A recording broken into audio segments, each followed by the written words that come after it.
Hey guys, thanks for tuning in today. For those of you who don't know who I am or are new here, I'm Kayla Rose, a holistic nutritionist, a recovery coach, and the author of Damn the Diets, and I help people to stop feeling obsessed around food to get their life, mind, and freedom back. Now, today I want to talk about a lot of the common ways in which, people are trying to manage their hunger and control their weight gain after restrictive diets or period of food control in any way. So the main one being reverse dieting, which is the attempt at slowly increasing your food intake after calorie restricted diet. For example, by 100 to 200 calories per week after being in a caloric deficit, with the goal of maintaining long-term weight management. So basically, it's people trying to resume back to their normal eating habits prior to the calorie restricted diet or after a cut without having to gain all the weight back. Now, the others are trying to just eat a bit more at meals. For example, saying, I was eating 1 piece of bread, so now I'll allow myself to eat 2 pieces of bread with 1 tablespoon of butter, right? Or none at all. Another is limiting yourself to a 2,500 to 3,500 calorie meal plan, or just going from restrictive eating and binge eating to trying to just fight the urge to eat a lot of food to just all of a sudden being a normal eater or intuitive eater with normal portions that you should be eating. The other is attempting to exercise more to compensate for any caloric increases, or even following the pro-metabolic diet, which again is still restrictive and promotes a slow increase of carbs of like 100 to 200 calories per week in certain situations, right? And so there's others, but those are the main ones. But when you're facing extreme hunger and binge eating, and you're coming from a period of restrictive eating, you really need to avoid these approaches at all costs because it will exacerbate your food obsession and binge eating, right? So it all comes down to the avoidance of weight gain and people's fears of becoming morbidly obese. And most metabolic approaches are popular because they promote quick weight loss or no weight gain at all. Because everyone's trying to avoid weight gain, so this sounds comfortable and not scary. It reaffirms my beliefs and keeps me feeling safe and whatnot. But true metabolic recovery for people coming from restrictive eating most of the time involves gaining weight first or all together, because most metabolic approaches are promoting the 1% body ideal, where most people aren't their healthiest metabolically. So the reason why these ways aren't working is for a lot of reasons, but one being that it doesn't truly raise your basal metabolic rate like every metabolism philosophy says it does. It just tricks people into thinking it does. Like a sleazy salesman that says, here, buy this new house to get out of your jail cell, only to find out that it's a bigger jail cell that's actually more torturous than before because they didn't disclose that it's in a flood zone and it had holes that were covered up, and now it's flooding with water and you're literally drowning, right? So in other words, when you try to overcome food obsession and this unmanageable hunger with a slow increase of calories or a daily cap to your caloric intake, things like this, it just makes you feel more hungrier and more obsessed around food than before, right?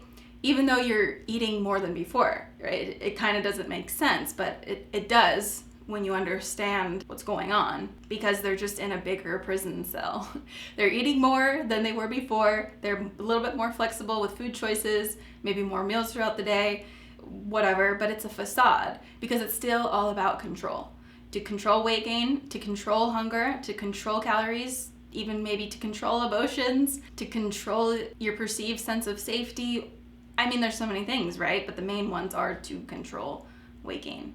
Or they're trying to do it to get their period back, eat more calories without having to gain weight, or with being able to stay in a super lean body and not feel obsessed around food. But this isn't how true metabolism healing looks like. And so I was just talking with someone that I work with about this. Her analogy was this for reverse dieting, for example. And it's basically for most of the approaches for what I just listed as well. But so reverse dieting to try to reverse one's ravenous hunger is like letting a small door open that's holding back a huge dam of water. Once you open that door just a bit, the water is gonna bust through, right? Or have fun trying to hold back that force of water from that huge body of water, right? And so this is the same with your insatiable hunger. That little door has been your willpower trying to hold back your appetite. And when you try to do reverse dieting or the pro-metabolic diet or capping your caloric intake or whatever it is to try to get rid of the body of water behind that door, that huge body of extreme hunger,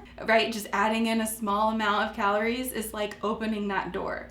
It's only more torturous, and your hunger will just come gushing out, making you just even more miserable than you even were full-blown restricting. And you may be really strong and be able to hold back that, but it makes it very, very hard to do. So in other words, when you're following these approaches, you're like slowly pulling off a Band-Aid while simultaneously putting another Band-Aid in its place.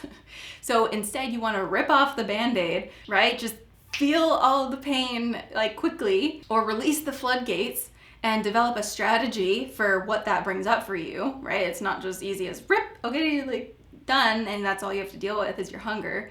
A lot usually comes up with that. So developing a strategy for what that brings up for you. And so that's a lot of what I work with people. So one of the first steps that can help is to stop listening to your analytical brain. Now, there are a few questions that I want you to ask yourself in your relation to food, right? Before you move forward in your food freedom, healing your relationship with food approaches. When you're making decisions around eating, or when you're looking at your mindset around how to eat, is it causing more guilt, stress, anxiety, and fear, right? And how does it affect your hunger levels, okay? Second question, does this approach to food build trust with your body, right? So for example, if someone broke your trust in a relationship, would this kind of behavior build trust? Or will it further the lack of trust? Or will you get your needs met? So same with the relationship with food in your body. Are your decisions around food trustworthy, right? Would you trust someone if they had the same motives as you did around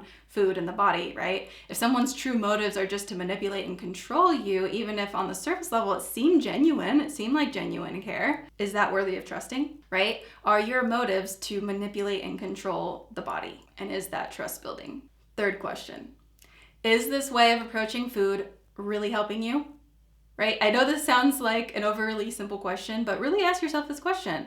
Is it really helping to alleviate your hunger? Is it making you feel sane around food? Now, here's your assignment that I want you to do. I want you to take an inventory for the last 30 days and tally up how many food mindsets and decisions are causing stress and guilt, and how many decisions are you making around food that is building trust with your body. And tally up how many mindsets, attitudes, beliefs around food, nutrition, exercising your body is actually helping you, right? And your hunger, your peace around food. And is it making your mental thoughts about hunger stronger? All right, so although we could talk about this topic for days, that's it for today's video. So if you want to continue the discussion over in my community forum on my website, head over to damnthediets.com and join the free forum there. I'll post a link in the description and also as a pinned comment, and I'll see you there.